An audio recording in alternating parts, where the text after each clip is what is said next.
Welcome back to the Private podcast, where we spotlight extraordinary people and remarkable talent reshaping our world. Today, we are joined by Ben Helland. He's a Principal Product Strategist at Western Governors University, where he guides long-term strategy across the schools of business and health that serves 70,000 concurrent learners. Previously at ETS, Ben helped launch based assessments that elevate durable skills for K-12 students. As WGU's head of strategy and insights, he built a university-wide planning practice aligning 8,000 employees and sharpened WGU's mission as a catalyst for economic mobility.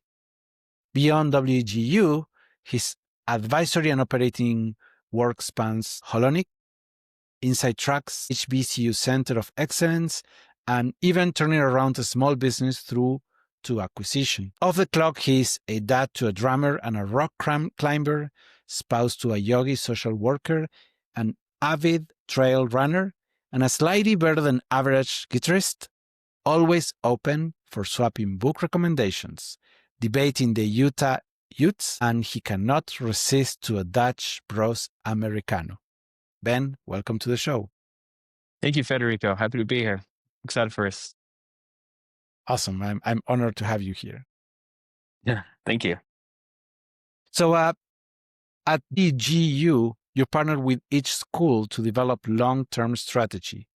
What difference do you see in priorities between education, health, business, and technology? Yeah, it's a good place to start. I think a little context about my history with the school is that I've done 2 stints there. So my first round, as you mentioned, I was kind of more at the, president's office level where we were driving strategy across the schools and the concerns at the university at large, corporate development matters, launching new businesses, those kind of things. And now specifically where I am right now, I'm assigned to 2 of those schools, and WGU is pretty unique in that it only has 4 schools as the largest university in the United States of America. Right now, there's almost 200,000 people going to school right now. It is squarely focused on providing education to people who are looking to get a job when they're done. Like that's the primary outcome that we measure our success on is, what economic gain, what job progression, what career advancement did you gain because you went to our school? So specifically right now, I'm working with the School of Business and the School of Health. And some of the differences between those schools you might expect, right? I mean, one of them is very standardized. Like the path to become a nurse is pretty direct, right? There's lots of laws and regulation.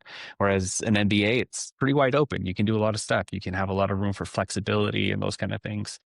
And so some are prescribed, some are not. But the things that are maybe more surprising, there are differences between the school is like maybe speed at which that they can move because of some of those regulatory decisions that they have to think through. One can iterate a lot quicker than the other. So the School of Health is the one that has to move a bit slower. So when you're providing strategy and thinking long term for a School of Health, it's like, if you're going to remodel your house, it's a lot like that. You have to think ahead a lot about where you're going to put the kitchen, where you're going to put the plumbing, where you're going to put the electricity. Because if you make that decision now, it's really hard to make a quick pivot once you're 6 months down the road in your remodel, right? Whereas, the business side, they a lot more. They can be like, well, let's try this. And if it doesn't work out, we can pivot to another tool. And the impact isn't as large because the speed at which they can access is different. But there are similarities too. They are both looking, as WGU as a whole is the right amount of flexibility. Students want to be able to say, and that's why they choose us so often, is like, I can't have my butt in a seat at 5:00 on a Tuesday, and I want to be able to choose when I go to school. So that's what they're doing right now. And that's like the first acceptable level of flexibility that they're searching for. But beyond that, what would they choose to do if they were choosing their path within a program? So I want to become a marketing analyst. How do I choose my courses within that according to the time frame that makes sense for me right now? Those kind of things. And every school across WGU is looking for those kind of things and increasing career relevance. So it's a mixed bag, Federico, but it is like a cohesive story that is set from the top, which is pretty inspiring. That's amazing. Yeah, I can understand how health has a lot of more regulations, and I I see the value of it on saving lives, right? We don't want, so Frankenstein was a monster. I don't remember the name of the doctor, right? Frankenstein was a doctor. I don't remember the name of the monster, Yeah, right? he is the doctor, not the monster. That's right. He's a doctor, yeah. And, that type of unethical experimentation, it's is a hazard for the general public. So I can see how health will require more regulations. I've been blessed to get involved into software engineering where that premise doesn't exist. So basically they say, well, you're just moving zeros and ones, so there is no hazard, right? But then when you start working on it, you realize there is, right? If you are building a HIPAA compliant application, you could leak, personal information, health records, or you could put somebody at health risk, right? Although very unlikely, but still could happen, right? I can see that. The risk of the other issue that I see with regulations is that it's a it reduces innovation, right? So there's also that, right? So I can see how Yeah. you could move faster in education, in business, in technology, right? You could move faster because Sure. of that.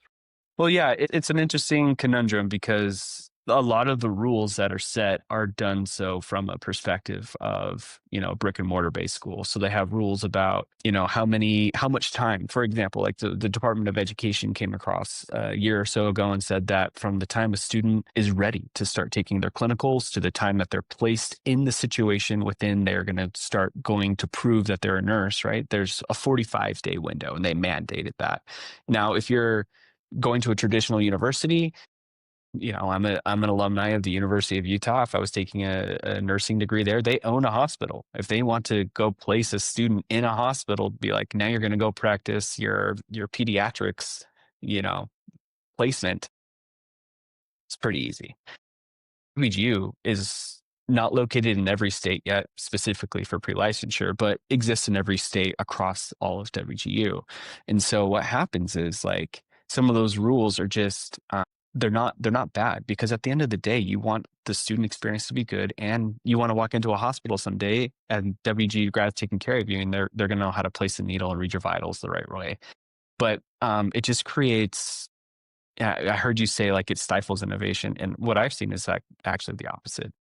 It causes us to be more creative. Those constraints cause the school to get more creative in the solutions that they're coming up with to operate within the bounds that they're given, to qualify for financial aid, Title IV funding, but do it at a scale that nobody else is right now. If you're, for example, there is a WGU alumni in every county of the United States right now. So the chances are there's somebody who went. There's going to be 500,000 WGU alumni that are alive right now at the end of a year or so. And so there's just this army of people who exist and are right next to you. And so we've found ways to innovate within those confines, but they have only done so, I think, because of the mission that they're pushing towards, which is like I mentioned earlier. Right. Interesting. And going back to something you said, I find refreshing that WGU is focusing on jobs, right? On getting getting the students to get better jobs, right? I think that's a down-to-earth mission and a very, very good one. Yeah. What role does competitive analysis of the higher education landscape play in your decision-making process at WGU? I can speak to that, at large of the university, but also like for myself. And I think at large, it's a differentiator. We do a lot of thinking about where we fit in the ecosystem. I call it the ecosystem of learning and earning. So most colleges think that their competitors or whatever they're competing with are other higher ed institutions, and that's not wrong. But I think we live in a day and age right now where you have to, if you're doing good competitive analysis, you have to segment the people you're talking about. But for imagining the traditional college age student, 18 to 24, they have many choices about what they could do when they're trying to, if you're imagining, how do I get to my first or next opportunity? And so I can speak to my experience there is that we do a very thorough job of analyzing what those options are, not from a how do we drive more revenue or get more students' point of view, but like what are truly their options and how can we provide something that's going to get them to the best option for them. So if you want to get anything done at WGU, they're going to make you estimate the impact by three categories. Equity, does it help more people get access to opportunity? Completion, if they get into a learning experience, are they actually going to complete it? Because you don't get anything until you're done. And then return, once you're finished, does it compound your ability to earn? And so even with that rubric right there, you're going to make choices and see different competitors than most other higher ed institutions will. So I would say for that angle, at large, for the company I'm currently working for, that is competitive analysis like plays a major part. It's actually part of the reason it exists. I mean, the reason it exists is, 19 governors from both Republican and Democrat states got together and said, we have universities, but they don't serve enough people in our states. There's people in these rural areas and people who don't have access to classes. So we should just start an online university together. And they did it. Like, it's this huge success story in that way. Like, they saw a gap in the market and they filled it with government money and they started a really awesome nonprofit. So it's like in our bones, right? As for me as like a person, like I don't know how I could suggest a solution to the leader of the school that I'm supporting who's asking for, hey, what should we do next? What are the opportunities? What are the student experiences that they're going to be craving 3 to 5 years from now that we need to get ready for now, right? Like laying the plumbing and the electrical. We're thinking about those things now. If I didn't have a grasp on what people are choosing from, and that's both technologically related and also experience related. So, there is a major shift in the belief that college is the right answer for people who want to get into a good job, right? A lot of people are finishing right now and having a hard time finding a job. Advent of AI is making entry-level jobs harder to come by for the moment being. We'll see how that pans out long term, but right now that is a reality that a lot of early college grads are facing. One thing they imagine is a solution to that. One thing people are contemplating is like maybe work like apprenticeships, where you're not going through a formal 4-year degree, but you're learning underneath somebody who teaches you how to do it, an expert, and then they can help you skip that first rung because you're working with them and you're earning while you're doing it. So you don't have to spend money to do it. You're actually getting paid while you learn. Those are the types of things that if I'm not paying attention to it and the trends and the data and the polling, that we would be lost. And it happens at the top layer, but it also needs to happen where decisions are being made. And that's kind of where we fit in, the folks that are inhabiting the role that I am. Right, right. I think that online university is such a major impact on people that are on, rural towns that they're hard to get to the physical building, right? Mm-hmm. It's such a equalizer of opportunities. Yeah, totally. And I think along those lines, Federico, it's like easy to imagine the types of folks who choose online education. It might be people who have harder access to a physical location. You might imagine an adult who works during the day and needs nights to go to school. And that is like the foundation of what built WGU. It's 25 years old, maybe the first 15, 20 years, that was the core demographic. But actually one of the fastest growing populations that WGU is attracting is the 18 to 24-year-olds who do have choice and do have options. 2020 changed stuff, and everybody went online and they saw that they have more options, and that was not a differentiator anymore. That was an experience that people may not have loved because it was kind of thrown together in a panic and everybody was just trying to continue life as normal. But once you see something that's differentiating and that's been done that way intentionally from the get-go, it's not I guess it would be surprising to most to say that like it's not just those ones that I mentioned that are absolutely the bedrock of most online learning, but there's a shift happening where folks who maybe before would have thought of something else are considering it while they want to go experience life and get their first job and understand stuff before, sequestering their lives for 4 years to something that they're not fully understanding as this is what I want to be when I grow up. Right. Yeah. And I had my experience. I started college with a job. It was not my plan, but they kind of pulled me, they pulled me in, Yeah. So Yeah. they I joined Microsoft when I was 16. Wow. And they basically, when I went to the interviews, I looked around, there was no other candidate. So I asked how many other candidates there are. The HR woman was like, well, it's only you. So they kind of open a position for me without telling me, right? Wow. I realized that during the interview, right? And still, they asked me tough questions during the interview, and I remember I had to do the mathematical development for integrals, right? As part of the interview, they asked me. I remember how we got into that. The interviewer asked me questions where I eventually ended up doing that. And was something that I started recently, and I was a little bit ahead on school, so I had that benefit. But still, it's not something easy, right? So it was kind of a no-brainer for them to hire me because I excelled. But it was funny how that happened, right? So when I joined, that's an interesting use case, Federico. I mean, it's like for someone like you who came in with a high ceiling and kind of already had some skill before going to college, right? It would be interesting to see how much of your knowledge gained by what you learned by working at Microsoft versus what you gained by what you learned in the classroom while you were working there and going to school, right? Now, I'm not saying one approach is better than the other. I'm a multi-degree college graduate. I think it changed my life, how I think, a lot of other things. A lot of the practical things I do every day was absolutely not covered in college. And those are the kind of things that, that's true competitive analysis to me. You can always say like, oh, who are our competitors? Who are the folks who are providing courses same as us? But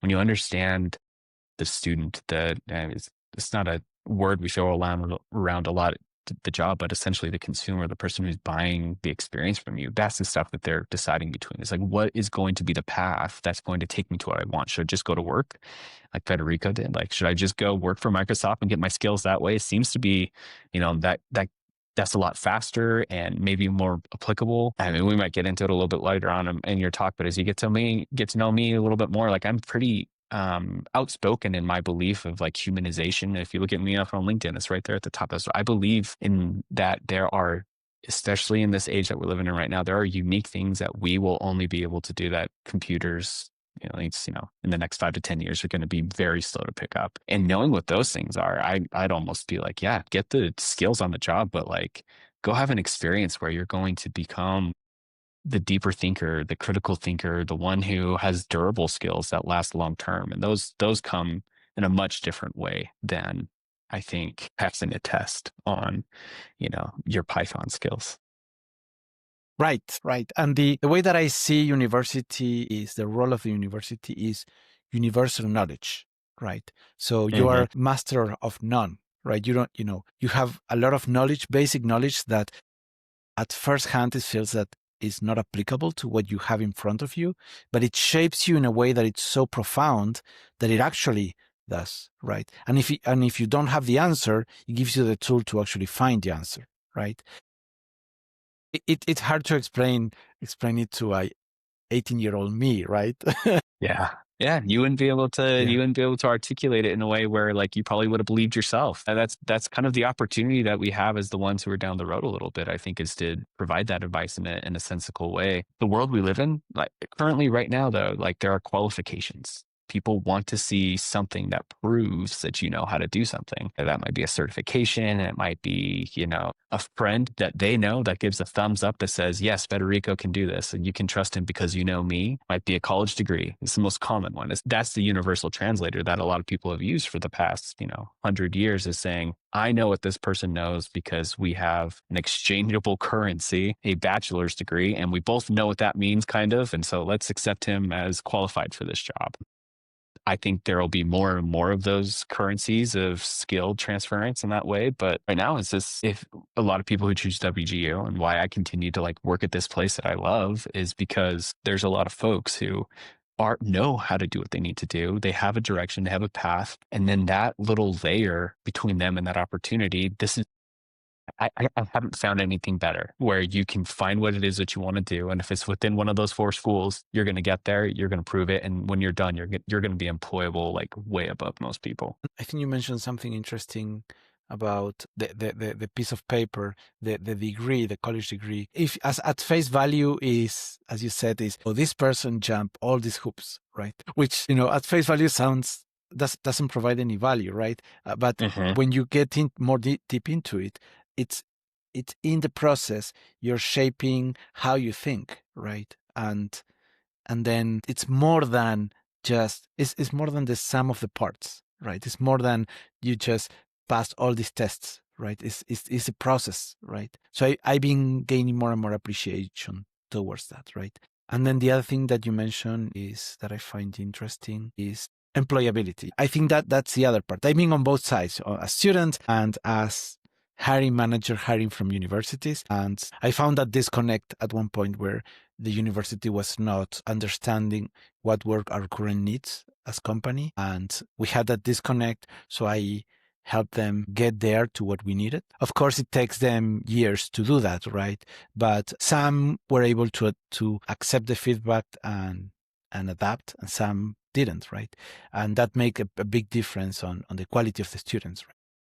Yeah, man, I could talk this stuff with you all day. This is like infinitely interesting to me because the employer relationship to education is so funny because they are the receivers of the product, which is like a prepared individual who's ready for work. I'm not going to state because like of my own personal beliefs that like that is not the only reason we should get education. There are many, many other good reasons to go get a solid education, right? But employers are a recipient of that work. And it's over time, as why I've been paying attention to this space over the past 7 years or so. You've heard it both ways, where they couldn't get enough talent. It seems to flow with I would like to do this analysis someday, but like as you watch the unemployment rate, it'd be interesting to see the kinds of polling you hear from employers. I think when the unemployment rate is low and labor has a little bit more power, they say stuff like, oh, they're coming out of university, but like they have no soft skills. They're really hard to train up. They're coming out and like they don't know how to work and work. And then when the unemployment rate is a little higher and employers have more choice, then they can find the people with the skill.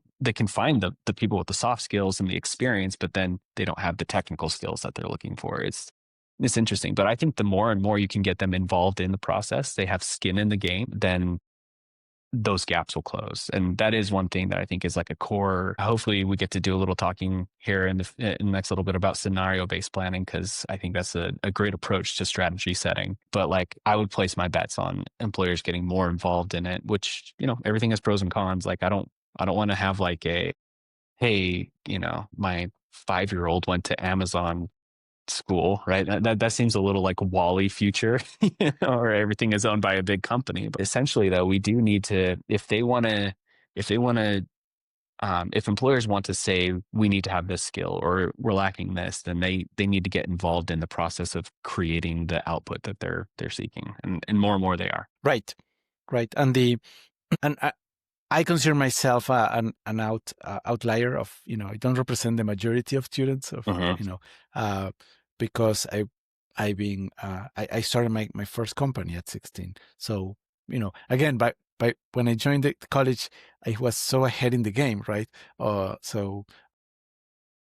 And most people don't do that path, right? So I can see how, having the support of a university with a formal study gives the base knowledge to most people. And then there are some outliers. Eventually, I didn't complete my college. Work was so interesting. Yeah. And I think measuring the outcome by whether in finite terms like that is you can understand why, if you were the institution, you'd want the person to complete, right? They're in, that the benefit for them, they're going to spend money on the education, and to get the ROI on that spend, you got to have the certificate, you got to have the outcome, you have to have the currency, like I said, that will help you get in there. But like you said, there are always outliers. You hear the stories of the folks who dropped out of college, your Zuckerbergs, your Romalos, and that's just what it is. For some people, it's not the right fit. And I think that that's an evolution within the last 15, 20 years of, college isn't for everybody. It's not the right answer for everybody. But what is some sort of post high school experience that expands your aperture. So I know that when I finished high school, I had a very narrow view about what was possible, what were the things I could choose from, what were different careers that were out there. I had exposure to a few of them, but that's exactly what it is. It's exposure. You only know what you know. And in today's age where there's just like so much more availability of those resources and things that you can find and look into, like, I still can't help but to think that at that point to where you start down a career path. Now, if that might be one that winds and changes or is pretty direct your whole life, I don't know. I think there's lots of different kinds of career paths, but the path to there's got to be choice for those folks. And entrepreneurs like you learn a lot of folks like those folks learn the hard way. They get out, they do it, boots on the ground, bump their head against walls, and that's the education that they want and need. And there's no other way to learn it. Other folks like to have more of a formal path. And I think there's been a multiplicity of options that have come in that time frame. If you look at the data though, there's some negative outcomes to that multiplicity, especially for Gen Z folks who are now completing, and sometimes you can see some data to support the idea that they don't know which one to choose. When everything is possible, like, nothing is possible too. Like, you don't know which one to choose from. So clarity, and I think a good line of sight where you can say, I saw that this works. I see the outcomes. I see somebody who's doing it. I understand how to get there. That's what enables the choice the best. Right. Yeah, I throughout my career, there were a few times where I thought, well, I should have finished. Mostly when I'm trying to do something and I don't have the base knowledge, right? So I have to go back and read and understand, and eventually I learn it. But I'm thinking, how much time could I have saved if I have finished my college, right? As you mentioned, you don't know what you don't know, right? So you don't know what you don't know. Exactly. And that was, a little personal story on my end is I entered college and I had no career guidance. I took a couple classes and I become interested in child psychology. I thought I was going to be a child psychologist. I got all the way up. I got entered into PhD school and I did 2 or 3 years of it. I was gearing up for my dissertation, and like, Federico, every semester I was like, I hate this. Like I can't do this. This is not the right fit. But like, there were elements about it, obviously, that drove me to it. And I started to love it. Like, but they were not the things that I wanted to do for a living. So although I was highly educated, I dropped out and I had a bachelor's, yes, but like no marketable skills. Like, there's not a lot of people hiring for people who know how to do like play therapy who aren't psychologists, right? So that was like, not knowing what was possible. Like, you can just apply and be like, hey, I'm smart and you can teach me. But like, my very first 5 to 6 years on jobs was on the job training. I picked up every skill in Excel and finance and cost accounting and BI by somebody on the job who was teaching me how to do it. And I never would have picked it up if I would have done a degree in finance in the very same way. So it was very practical.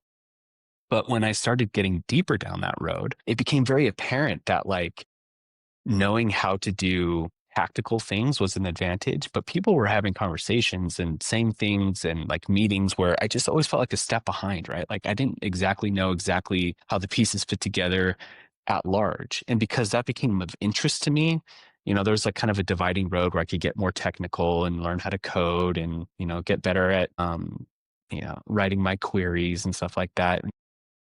There was things I liked about that, but it was always more interesting to me to understand like how it applied and where did it fit into the long-term plans and who were the people making those decisions. It became very clear that if I wanted to go down that road, I needed like a boot camp to get me caught up with everybody else. And that's when I got my MBA. Like, we can all discuss the societal benefits of having more MBAs or not. Like, some of us are great, some are not. But like, for me, it served a very practical purpose. It's like, I needed to get caught up.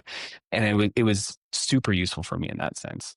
And then expanded my network really fast, where I could meet a lot of people who were like me, were thinking same, had opportunities.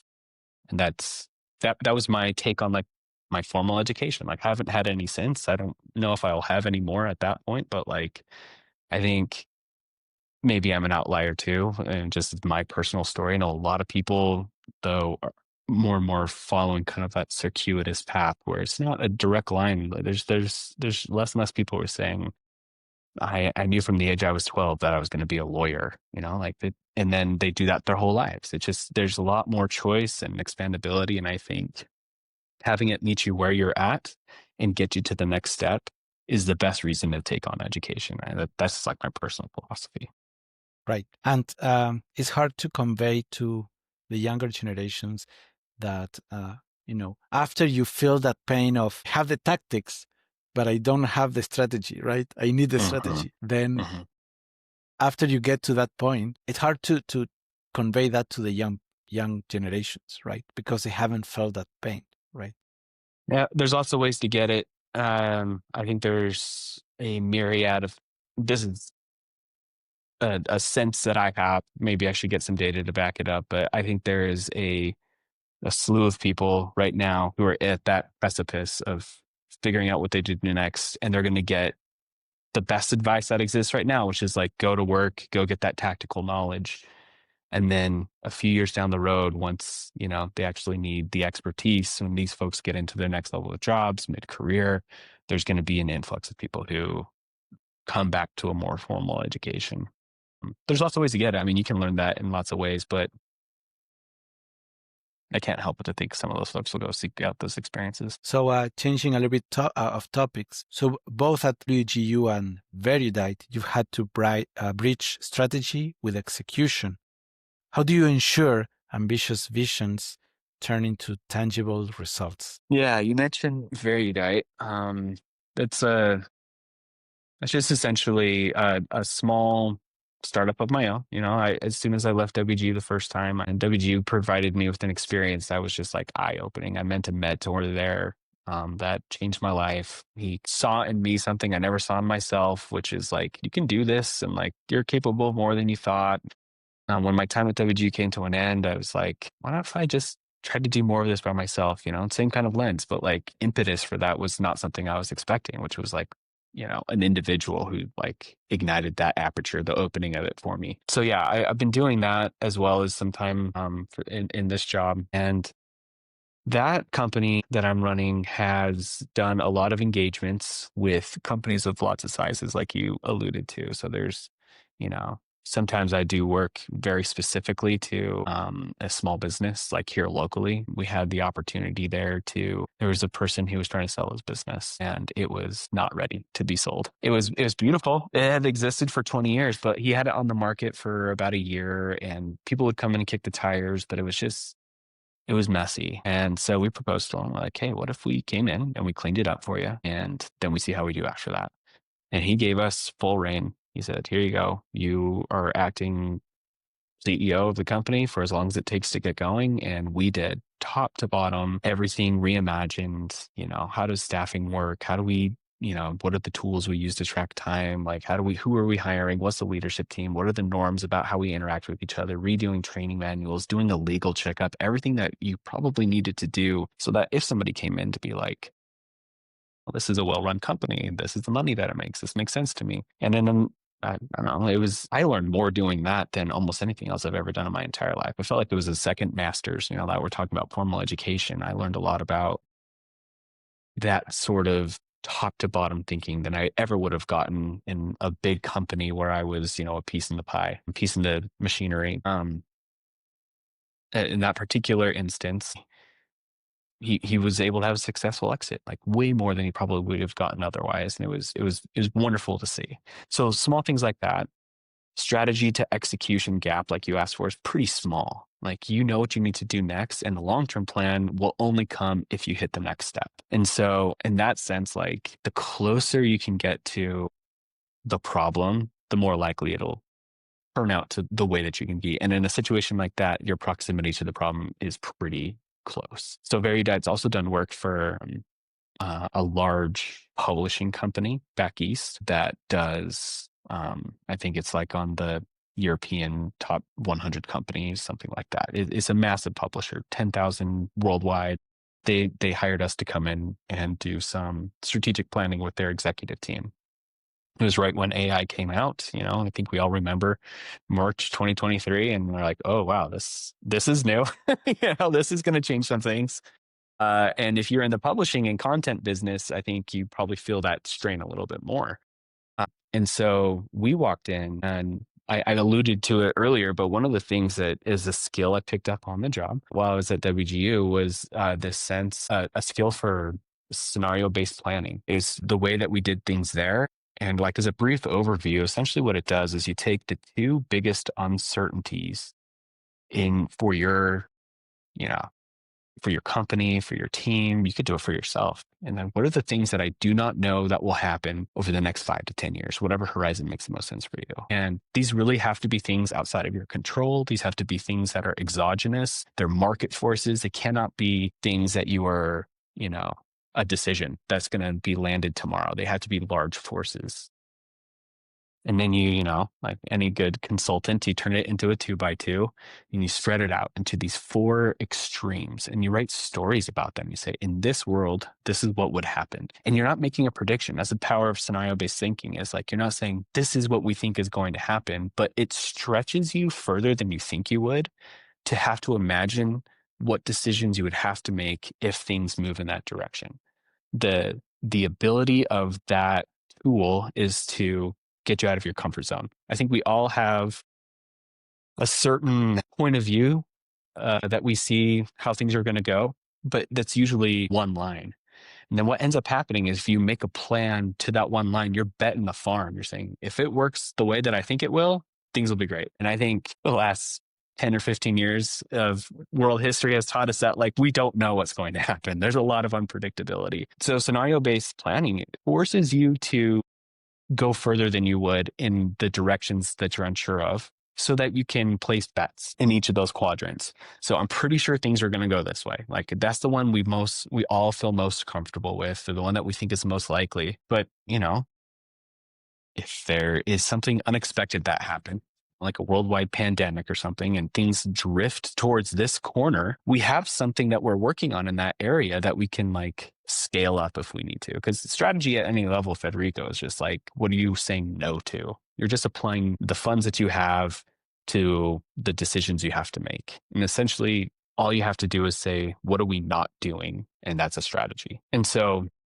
if you feel things drifting towards something you didn't expect, you're not caught off guard. You had something cooking in that area. You had a capability you were building. You had something that you were a small side bet, but now that becomes your main bet and you're not caught off guard. So we were doing that kind of planning at a massive company with 20 to 40 individuals at a time, sitting in a room, doing very workshopy things. And at that level, like, your distance between the strategy and the problem is ginormous. You'll never see the outcomes of that work. It is so directional. It is so multi-year thinking that, like, it'd be very difficult to say, like, how do I bridge strategy to execution?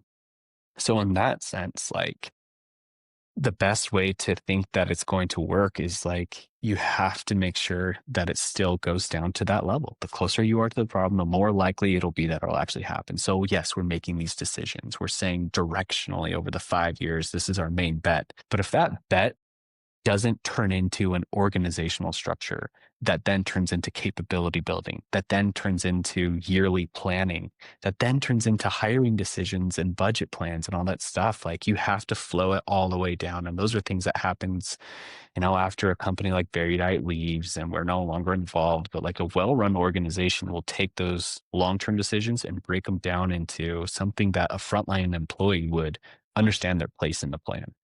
That's one thing I also think is super important, is like, if nobody understands what the plan is, not everybody has to have all the detail, but everybody should know what the plan is. And if they don't know and how they're contributing to it, the likelihood of its success is pretty low. Right. Wow, so much to unpack there. Yeah. Long-winded answer to your short question, but yeah. Yes. I find very interesting about Erudite. What you're doing at Erudite, I think, is important. Important for the work, but also important for you as an experience, right? Yeah.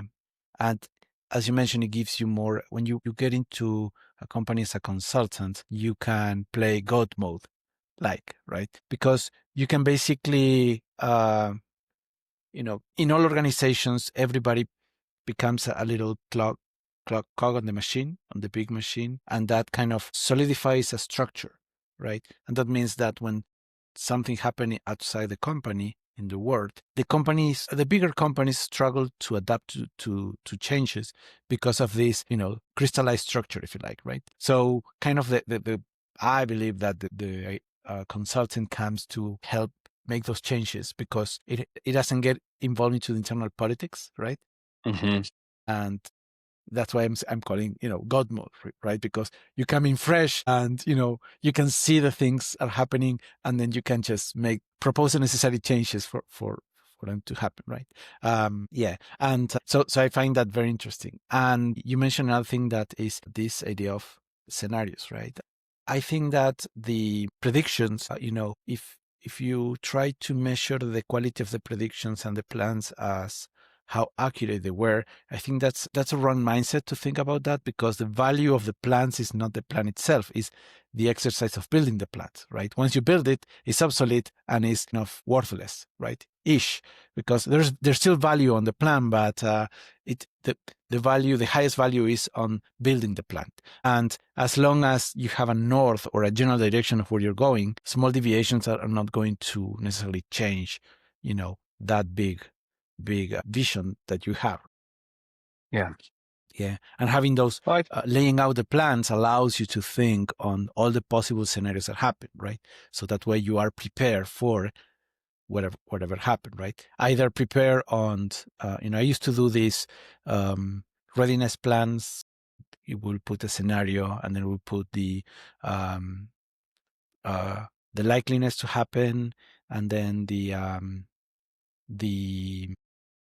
damage that it could make, and then how we're going to diminish the damage and how we're going to avoid that happening. So it was mostly to do risk management rather than business strategy, right? But I always come back to that, because I think that allows you to be prepared, right? So you're not thinking about how to do things. You're just being able to execute based on the ideas that you already think, right? Absolutely. I think you nailed it right on the head. Just two thoughts to base what you said is like, I think super, super smart. If you're trying to make a prediction or setting yourself up for failure, but the act of living in a possible future that you didn't anticipate. And usually when we do this kind of thinking, either through very erudite or, in any other sense where I've done it, we try to place people in the world where they have to inhabit for the time where we're doing planning that is least like the one that they're probably hoping for. Is that discomfort, that feeling is like, look, I don't think this is even possible that this would happen. And even if it did, like it wouldn't be real. Like it wouldn't be a massive impact on us. By dissecting it and spending a couple hours being like, well, what if it was? What would you have to do? Like they become more comfortable with the ideas like, oh, this is possible. And just like you said, the act of planning is way more valuable than the actual plans, because as soon as you make one, like it's only as good as its shelf life, which is usually, a few months, because things change. But that act of having to live in a world where you are forced to think outside of what your current bet is, like it's invaluable. That may not ever happen, but you're going to see signals of any one of those four, especially if it's on uncertainties that you are really core to your business. You're going to see a mix of all of them. And when you see this one happening, you already know the predetermined response to it that is going to be best for your part of the business or your business as an individual. If you're an entrepreneur, you're like, okay, I see the government starting to lock down. There's going to be more monopoly busting. I know in this world, this is what we're supposed to do. Is it everywhere? Is it in my state? Is it in my market? It does, those particulars matter, but you kind of know the direction where you're supposed to be thinking of and the bets that you deploy when they happen. And, it wasn't lost on me when you said consultants come in and play God. I think that it's like a lot of the time they're just telling you the stuff that you know you want to say, and you guys, the company's afraid to say it. And a lot of the situations I've been in, there's something that the executives who are running the company are afraid of, they're nervous for. And when they talk about it amongst themselves, there's just some level of, we don't say that, or we can't think that way. But as soon as, like you said, if a neutral third party comes in and says, hey, I looked at the information, this seems like it's going to be an important topic for you all. What do you all think about it? Kind of gives them this safety blanket to be like, well, I think it is going to impact us this way. And it's no longer an individual standing up and being like, I think you're wrong, boss. It's like, I'm reacting to this guy's information. So I don't know what it's going to be. I think that it's really in vogue to, point at large consulting companies and be like, they're getting paid to do nothing. And that might be true. Some of those folks get paid. Like we put out a couple Yes. RFP as some of the big companies were out, be like, hey, how much would it cost to do this? And they're like, oh, wow, $2 million for a 2-month engagement. That's insane. So some of that stuff is warranted for sure. But I think if you're doing a good job, what you're doing is not only helping them see the things that they're already seeing in a clearer lens, but giving them um, a view into, yes, you've thought about this response to it. Have you also considered this, and this? Not to distract you, but just to say, like, have we covered our bases? Because a lot of times, I don't know, even for myself, like I've done personal strategic planning, Federico, like there's times where I'm like, what am I going to do? What about the next 2 or 3 steps? And like you think about it, but until you go through the exercise and you consider all the other steps, you bring in outside parties to talk about it with you. Like there's always something that sticks. And that's been my experience. There's always something that people didn't consider, but they add it to the list of things like, this is also something we need to consider, like a bet for the future. Right. It's basically pushing changing the status quo, right? To do that, right?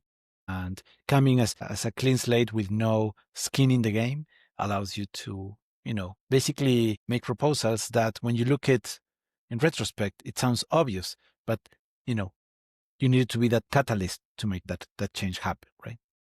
Yeah. So we're running out of time, so I'll ask you one last question and then we can wrap it up. Yeah. If you could go back and give your younger self one piece of career advice, what would it be? Well, I'll thank you for the time, Federico. This has been a great conversation. It's made me think about stuff, and I'm really happy that we had it. So, as this is the last question, it's something I've been thinking a lot about. You mentioned at the top, I have 2 little kids. They're coming up a little bit older now. My daughter started middle school. Like you start thinking about what their life is going to be like a few years from now when they're starting to have to think about this stuff. And something that's been sticking in my head is like the distance between where you are and the floor when you're in your 20s is much smaller than you think. Like at that point in your life, there's so much opportunity to go take some risks and be like, I'm going to try this. And if it doesn't work, the backwards tracking that you have to do is not that big, or the recovery room that you have to do is like, yeah, it didn't work out. Big deal. You go get a job at, Home Depot, you unload some crates, you're going to be okay. It's not a big deal. So that would be something I would tell myself probably if I could go back and say this is like, yeah, take some chances when that is the case. When things are different now, you got a wife, kids, a house, a mortgage, like taking a big shot, there's it's harder. Consequences for it not to work, right? And not to say that we shouldn't. Like the people who I admire most consider those things very deeply and then say, and it's going to be okay if I take a shot. And that's the other piece of advice I give myself is like, you bet on yourself when you are the one who's in control of the outcomes. Not everything is perfect, but like it has a higher chance of working out than you think it will. The things that are less predictable are things that you don't have control over. Like a CFO has a bad quarter and has to lay off 400 people. Oh, well, I was doing a good job, but now I don't have a job. Like those things are unpredictable. But when you're calling the shots and you're the one doing it and you're working as hard to make it work as you will, those odds are better than you think they are. And I know we talked a little bit about this, but like I wish I could have been exposed to more things than I was at that age. So job shadow. I graduated with my MBA in 2017. And immediately went to one of my favorite professors and was like, what would it be like to teach? Like I love teaching. I love being in front of people and like having that thing, like, could I do an online class with 10 people, like in a corner somewhere? And he's like, I think you can do better than that. And he got me surprisingly easily, like a course where I was teaching 100 people who this was their first semester of college. And I had no teaching experience, but as I went through it, that was a learning curve. But when I was teaching at the University of Utah, I ran into so many people like me, Federico, where I was talking to them in between breaks or at the end and be like, hey, so what are you going to go into? They're like, well, I think I'm going to go into marketing. I'm like, cool. What do you like about marketing? Like, oh, I'm creative and I have good ideas.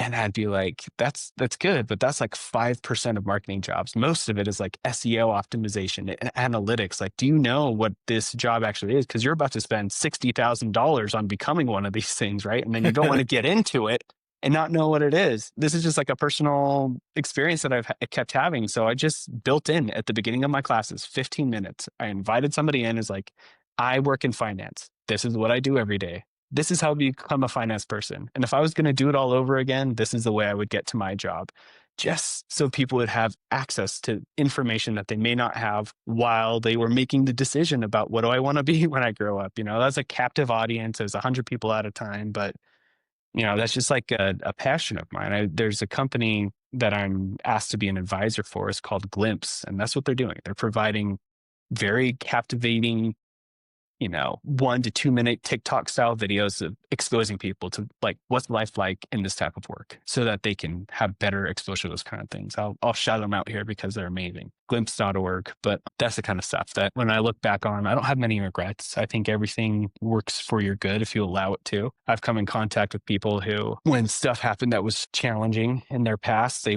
let it like fester and work against them and become a grudge. But I think anything that you experience will help you in the long run if you allow for it to. And so these aren't like pieces of advice I'd give to myself because, I think I've messed up or anything. I'm really happy where I'm at. But, there's always this, analytical side of me is like, how could I have optimized for this a bit more? Well, those are the things I think of. Right.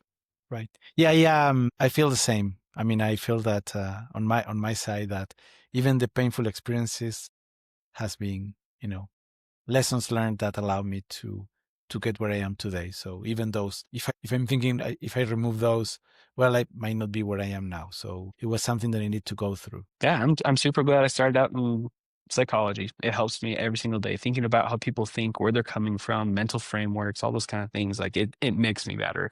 And maybe I wouldn't have been as good at what I do right now if I hadn't gone through that path. And, that current set of aperture that I had was exactly what I needed. I'm open to that idea. I actually am. I think that in general, more people who know more is always good information. It's always going to be a positive thing to have more people know more things about themselves. Right. Ben, amazing conversation. I know we're a little bit over time, so we should wrap it up. I truly appreciate you being here. Any last remarks before we wrap it up? Oh, thank you so much for the opportunity. This has been a ton of fun. Appreciate you. Great. Thank you, Ben.